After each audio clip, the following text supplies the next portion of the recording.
नमस्कार दोस्तों, मैं आपका दोस्त पुनः उपस्थित हूँ आप सभी की सेवा में एक नया टॉपिक और एक नई औषधि लेकर के। दोस्तों, औषधि हर बार हम इसलिए बोलते हैं दोस्तों क्योंकि आप जानते हैं ये जितने भी खाद्य पदार्थ होते हैं इस प्रकार के जो हमारी बीमारियों को दूर करते हैं, बस ख्याल क्या रखना होता है हमें कि उसका सदुपयोग हो।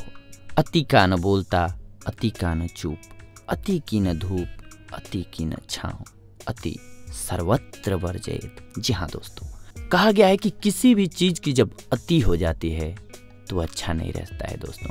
ठीक वैसे जैसे हम कभी जाते हैं, नॉर्मली आपने देखा होगा कि धूप में जाते हैं, बहुत ज़्यादा धूप होती है तो नॉर्मली सभी के या यूँ कहें हमारे मुंह से एक आवाज़ आती है, बहुत ज़्यादा धूप है यार, बहुत गर्मी है। ठीक वैसे बारिश बहुत ज़्यादा होने लगी तो भी सेम यही बात होती है, मतलब कि अति किसी को भी नहीं पसंद है। तो अगर हमारा मेन पर्पस अभी ये बताने का ये रहा दोस्तों कि अगर हम इन खाद्य पदार्थों का समुचित उपयोग करें, यानी कि सही मात्रा में उपयोग करें, तो हम स्वस्थ रह सकते हैं। इसीलिए हम हर बार आप सभी के लिए जो इन खाद्य पदार्थों को औषधि के रूप में बोल करके प्रस्तुत करते हैं, इसकी मुख्य वजह यही है कि हर एक खाद्य पदार्थ एक औषधि का काम करता है, बस हमें यूज करने आना चाहिए कि कैसे इस्तेमाल करना है। आइए आज के हमारे टॉपिक पर आते हैं, तरबूज। जी हाँ, आज की हमारी औषधि है दोस्तों तरबूज। हाल ही में हुए एक नए शोध के अनुसार यदि आप तरबूज का सेवन करते हैं तो इससे आपकी यौन क्षमता बढ़ती है। इसमें पाए जाने वाले तत्व आपके शरीर के ब्लड सेल्स पर अपना असर डालते हैं और इससे आपकी यौन क्षमता बढ़ती है। तरबूज हमारे पसंदीदा फलों में से एक है। इस फल को हमारे शरीर के लिए बहुत ही लाभदायक माना जाता है। तरबूज सर्दी के मौसम में नहीं बल्कि गर्मी के मौसम में होने वाला फल है। यह फल अन्य फलों से सस्ता है, इसीलिए इस फल को किसी भी वर्ग के व्यक्ति आसानी से खरीद सकते हैं। तरबूज की खेती भारत के सभी स्थानों पर की जाती है दोस्तों। इस फल की खेती नदियों के किनारे तथा रेतीली मिट्टी में ही हो सकती है। आइए अब हम जानते हैं तरबूज के आयुर्वेदिक फायदे और उपचार। तरबूज में 95.8% पानी पाया जाता है। इसमें 0.2% प्रोटीन होती है। इसमें चिकनाई की मात्रा 0.2% होती है। तरबूज में 0.3% खनिज लवण पाए जाते हैं दोस्तों। इस फल में 3.3% carbohydrate, calcium, phosphorus, vitamin A, thiamine, riboflavin एवं एस्कॉर्बिक अम्ल आदि पोषक तत्व पाए जाते हैं। आयुर्वेदा के अनुसार ऐसा माना जाता है कि तरबूज को खाना खाने के बाद ही खाना चाहिए। इस फल को खाली पेट नहीं खाना चाहिए दोस्तों। हमारे शरीर के लिए केवल तरबूज का ताजा फल ही लाभदायक होता है। कटा फटा व बासी फल खाने से हमारे शरीर को नुकसान भी हो सकता है। खाना खाने के बाद तरबूज को 1-2 घंटे पानी में डालकर काला नमक व मिर्च डालकर इसका सेवन करें, हमारे शरीर के लिए बहुत लाभदायक है। आयुर्वेदा के अनुसार तरबूज का फल ही नहीं बल्कि इसके बीज को भी हमारे लिए बहुत ही उपयोगी माना गया है। तरबूज के बीजों का प्रयोग तेल बनाने में किया जाता है। तरबूज का रस हमारे शरीर के लिए कितना लाभकारी होता है ये भी हम आपको बताते हैं। नंबर 1, यह ठंडा होता है। नंबर 2, इसका रस स्फूर्ति देने वाला होता है।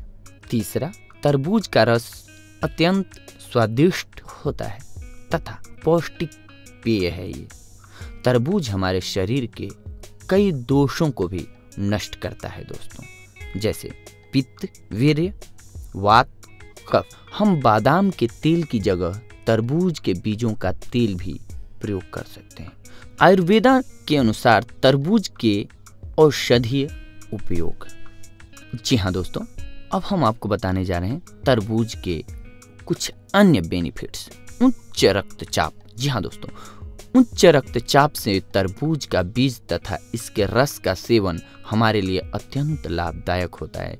इसके बीज का सेवन करने के लिए 2 चम्मच बीज को छाया में सुखाया जाता है, फिर इसके बीजों को पीसा जाता है उसके बाद 1 कप उबलते पानी में 1 घंटा भिगोया जाता है। फिर चम्मच से हिलाकर छानकर दिन में 4 बार पिएं। इससे पीने से टखनों के पास की सूजन, हाई ब्लड प्रेशर आदि में हमारे शरीर को लाभ पहुंचता है। उच्च रक्तचाप में हम तरबूज के रस का सेवन भी कर सकते हैं दोस्तों। कब्ज, जी हाँ, जिन लोगों को कब्ज रोग है वे तरबूज का सेवन कर सकते हैं। तरबूज खाने से हमारी आंतों को एक प्रकार की चिकनाई मिलती है, जिससे हम कब्ज रोग से मुक्त हो सकते हैं।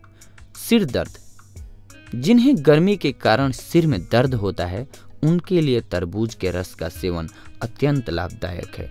इसका सेवन करने के लिए तरबूज के रस में मिश्री मिलाकर पिया जाता है। इससे गर्मी के कारण हो रहे सिर दर्द में आराम मिलता है दोस्तों। खाना पचाना, जी हाँ, डाइजेशन।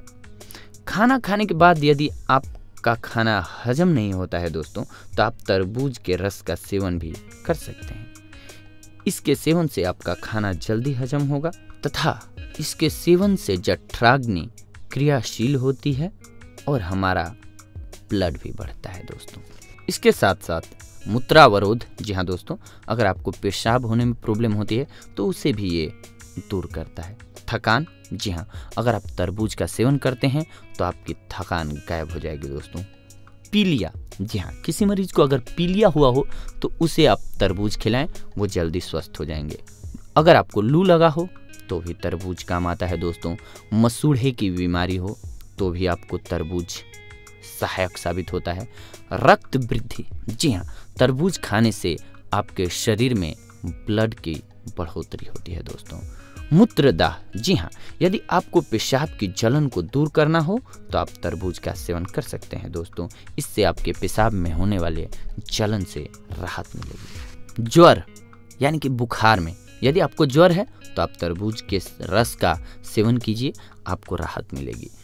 सुजाक, जी हाँ दोस्तों, यदि आपको सुजाक रोग है तो उससे बचने के लिए तरबूज का सेवन आपके लिए अत्यंत लाभदायक होगा। तरबूज को अब कैसे हम यूज करें ये बताते हैं दोस्तों आपको। तरबूज में छेद कर लें, उसमें 8 ग्राम कलमी शोरा और 60 ग्राम मिश्री भर दें। इसके बाद उसे बंद कर दें, उसे रात को खुले में रख दें। सुबह उसके अंदर से पानी निकालकर 1 सप्ताह तक पिएं। इसे पीने से आप सुजाक रोग से मुक्त हो जाएंगे दोस्तों। सूखी खांसी में भी ये बेहद लाभकारी है। यदि आपको सूखी खांसी है तो आप तरबूज का सेवन कर सकते हैं। इसका सेवन करने के लिए पहले तरबूज के टुकड़े कर लें, फिर टुकड़ों पर काला नमक डालकर खाएं। इससे खाने से आपकी खांसी बंद हो जाएगी दोस्तों। तो इस प्रकार से आज की हमारी औषधि रही दोस्तों तरबूज। अगली बार हम आपसे मिलेंगे एक और नई औषधि लेकर के, एक और नया टॉपिक लेकर के। तब तक के लिए धन्यवाद।